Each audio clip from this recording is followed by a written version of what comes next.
Hey everyone, this is James from Investing and Testing coming to you today, working from home, strangely enough. And I want to talk about how you can successfully work remote or work from home. With COVID and with the general trend of work flexibility, more and more people are working from home. And in some cases, it's negatively affecting their career. And what I want to talk to you today is how you can change that. How you can actually make a positive impact while working from home and make sure that everyone can see the positive impact that you are making.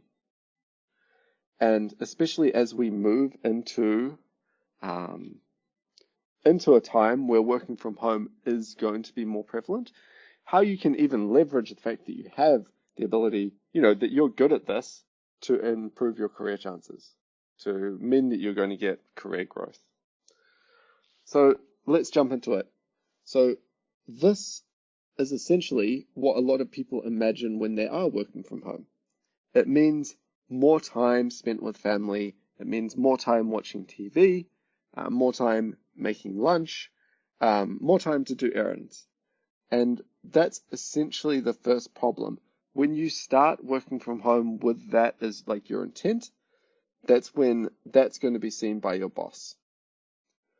So you have to work when you are uh, working remote. It is going to be essentially assumed, especially in the present time, that if you are working from home, that you're less productive. And we need to flip that on its head. So you can't think of working from home as an opportunity to slack off. Right, especially at the start, you've got to think of it as a time where you're going to get a whole bunch of work done because there are going to be less distractions. And that was always a massive thing for me. I always thought that I was way more productive when I was working from home because I'd have less people that would pull me into meetings, less people come up to me and ask me questions. Um, and that meant that I would have more time to actually focus in on what I wanted to do. So position yourself in that way at the start, that you are going to get through all the work that has been piling up because you're going to get distracted less and focus on doing that work. And this is where communication is going to be key. So communication means showing that you're doing the work, but it also means creating relationships with your colleagues. And finally, most importantly, and that's what I want to talk about most in this slide, is when you are working remote, there is more chance that you communicate in a way where it's ambiguous, where where you miss something in what's being conveyed, right? So you don't, it might be that there's more emails that are being passed around rather than meetings. And that because of that, certain things aren't fully understood. And that's where mistakes can be made. And that's where suddenly working from home becomes not the norm. So when you are communicating, especially about tasks, you need to be incredibly clear as to what the task involves, and you need to provide the correct amount of information to make sure that people that are going to read that email understand what the task is or what the problem is. So quite often what I'll see is I'll either see way too much information in an email, so it's not succinct, and then it's easy for me to miss something, or I'll see not enough communicated, right? Like this needs to be blue rather than the shade of blue, or this server needs to be restarted. And you might say, okay, that's fine, right? Saying the server needs to be restarted is completely fine.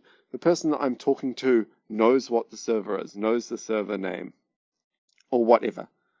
But if that email gets passed to someone else, they might not understand, they might not be in that conversation where they know the server that you're talking about. Let's say I'm talking with a tester in my team, and there's a problem with one of the servers. So I'm like, can you investigate the issue with the server? Then when they forward that email on to, let's say, our ops guy, suddenly they have to know which server is it actually that's having the problem, right? They've got to add more into the communication. So what I should have said in my initial email is, it looks like there's a problem with, UAT2, and it's running slowly. Can you investigate the logs say this, or like some other information that might put them on the right path? And maybe I even say, rather than UAT2, I say the web server or whatever, right? Just all the detail that is needed if that email gets forwarded on to people that I haven't spoken to directly on a Skype call or whatever. So communication is key. You need to be making sure that you are writing the right things in the email or in however you communicate, so it's succinct but provides the right amount of detail. Then I also want to say, when you start off remote, this is essentially a fresh start. So it's almost like, this is a new opportunity to be seen in a different light, but also you're going to be judged again. So take time to make sure you build your relationships up in a way that's going to work remotely. Find ways of communicating with the people in your team. Find new ways of essentially forming bonds with those people. Make sure you're not interrupting them. To work out the best way for you, whether it's, emails, Slack, voice calls, whatever. And like I said, this is a good time to make a fresh start. This is going to be, essentially it's a first impression for how you're going to work from home. And then one thing that might get overlooked is, if you're looking to progress your career, this is a good chance to make an impact. So in our investing and testing course, I quite often talk about impact projects. And when there is a change to the way that you're working, the way that the team is working, the way that the organization is working, that's when there are going to be new bottlenecks.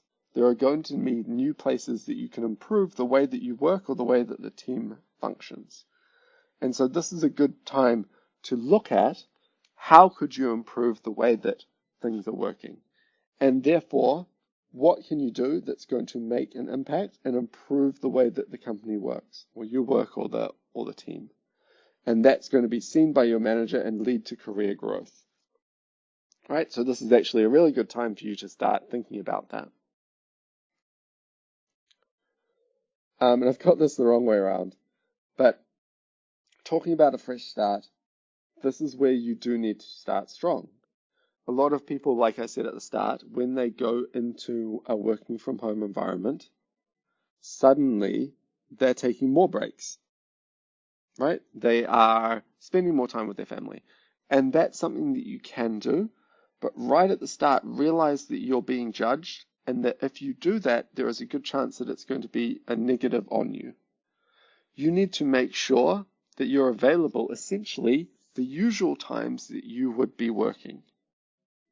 Right? If you work from 9 to 5, usually people are going to expect that you work 9 to 5.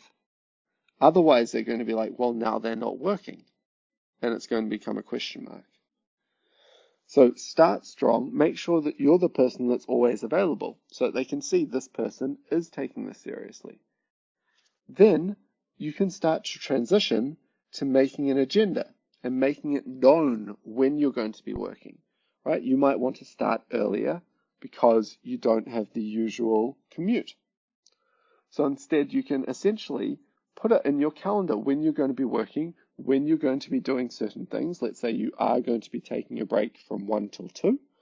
Put that in your diary so that people aren't surprised when you aren't available for that time. Right? And they realize, because you started strong, they realize that you are taking this seriously. So then it's not a question of, are you working? It's, oh, he's not there at the moment because it's not, or they're not there at the moment because, look, this is the time that he breaks up. So when you are working from home, it's not a question of working the same hours eventually. It's making sure that you get the work done and that you're available for your colleagues to make sure that they can get their work done. That's why the agenda is key. But you can end up breaking up your work so you can spend more time with your family during the day. and that you work late at night. You just have to wait a little bit before you do that and start strong initially.